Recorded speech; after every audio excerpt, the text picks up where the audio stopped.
Hi family, nice to see you join the crew.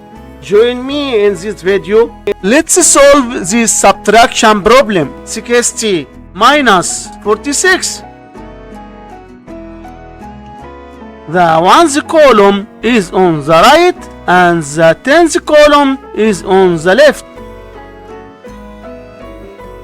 We start solving the subtraction problem by subtracting the numbers in the ones column. 0 minus 6. But I can't do it because 0 is smaller than 6. So we must borrow.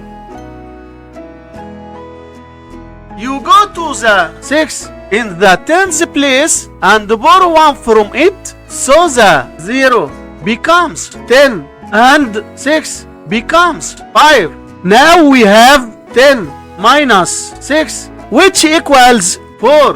Write 4 in the ones place. Then go to the tens column. 5 minus 4 equals 1. Write 1 in the tens place. So 60 minus 46 equals 14. And this is our final answer to this problem. Don't forget to like, subscribe and check out the rest of the channel.